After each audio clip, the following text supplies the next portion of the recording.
بسم اللہ الرحمن الرحیم۔ شروع اللہ کے پاک نام سے جو بڑا مہربان نہایت رحم کرنے والا ہے۔ ویلکم ٹو مائی چینل میرا سلامت۔ السلام علیکم۔ اگر سوال کرنے کی ضرورت پیش آئے تو اس طریقہ سے سوال کیا جائے کہ جس سے آبرو میں کوئی کمی نہ آئے۔ گمراہی بری چیز ہے اور ضرورت کے وقت بات نہ کرنا عاجزی ہے۔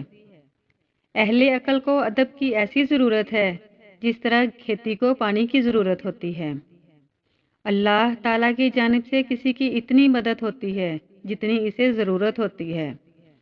اللہ جس کام کا حکم دیتا ہے اس کی بجا آوری کے لیے مدد فرماتا ہے، اور جن امور سے منع فرماتا ہے ان کے لیے انسان کی کسی ضرورت کو ان پر موقف نہیں رکھتا۔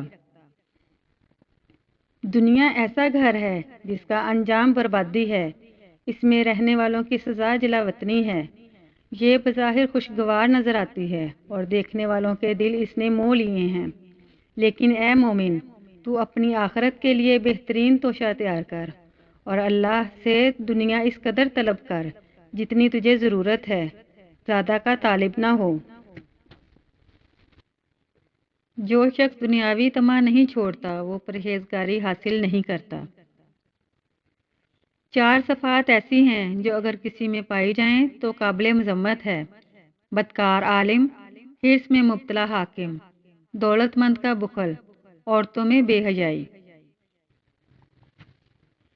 دنیا کی عادت ہے یہ دے کر واپس لے لیتی ہے، تابع دار ہو کر نافرمان ہو جاتی ہے، انس و محبت پیدا کر کے وحشتوں میں مبتلا کر دیتی ہے، طمع و لالچ کی امید دلا کر نا امید کر دیتی ہے۔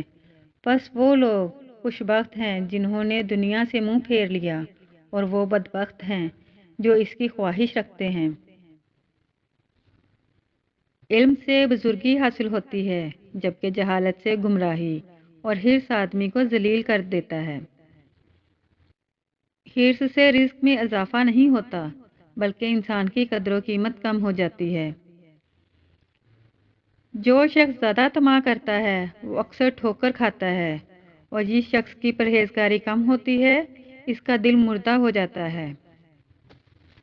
جو ظلم کرتا ہے وہ شکست سے دوچار ہوتا ہے، اور جو حق کی بات کرتا ہے وہ دونوں جہاں کی خوشی حاصل کرتا ہے۔ اللہ تعالیٰ اس پر رحم فرمائے جس نے حق دیکھ کر اس کی تائید کی اور ظلم دیکھ کر اس کی تردید کی، اور ظالم کے برخلاف مظلوم کی مدد کی۔ بہترین شخص وہ ہے جو نیک کام کرنے پر خوشی محسوس کرے اور برائی پر نادم ہو۔ ظلم سے نعمتیں دور ہوتی ہیں اور سرکشی سے عذاب کا خطرہ لاحق ہو جاتا ہے۔ اللہ تعالیٰ اگر کسی ظالم کو مہلت دیتا ہے تو وہ ہرگز یہ نہ جانے کہ وہ اللہ تعالیٰ کی گرفت سے بچ جائے گا، بلکہ عذاب اس کا منتظر ہے اور راہ چلتے کسی بھی وقت اسے دبوچ لے گا۔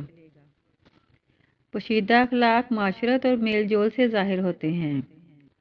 اللہ تعالیٰ جب کسی کو اپنا محبوب بناتا ہے تو اس پر دینی علوم ظاہر فرما دیتا ہے، اور جب کسی کو محب بناتا ہے تو اس کی علامت یہ ہے کہ وہ ایمانداری کو محبوب رکھتا ہے۔ تحریر آدمی کی نیت کو ظاہر کرتی ہے اور اس کا کام اس کے ارادے کا پتہ دیتا ہے۔ 4 عادات ایسی ہیں جو بزرگی کو ظاہر کرتی ہیں: غصہ کو پی جانا، سخاوت کرنا، لوگوں کی خطاؤں پر درگزر کرنا، بردباری اختیار کرنا۔ 3 چیزوں سے مروت ظاہر ہوتی ہے: تنگ دستی کی حالت میں خرچ کرنا، ذلت اور رسوائی کے بغیر بردباری اختیار کرنا، سوال سے خود کو محفوظ رکھنا۔ علم کا طالب دنیا کی عزت اور آخرت کی کامیابی دونوں حاصل کرتا ہے۔ دوسروں کی عزت کرو تاکہ تمہاری عزت ہو۔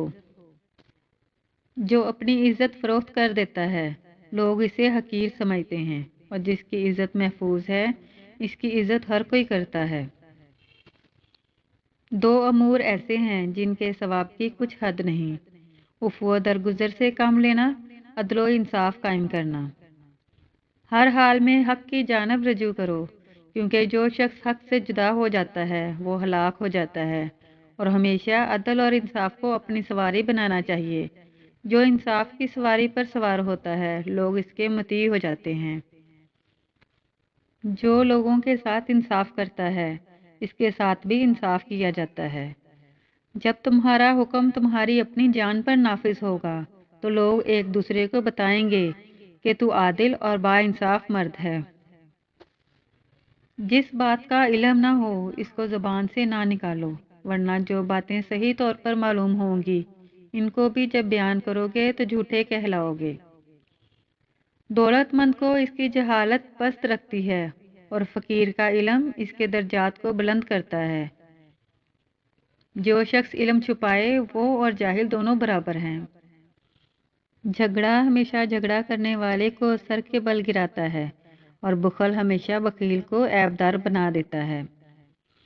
پرہیزگاری عمدہ عمل اور جھوٹ بڑا عیب ہے جو آدمی کو رسوا کر دیتا ہے۔ کام کرنے سے پہلے سوچ لیا کرو تاکہ تمہارے کام میں کوئی عیب نہ نکالے۔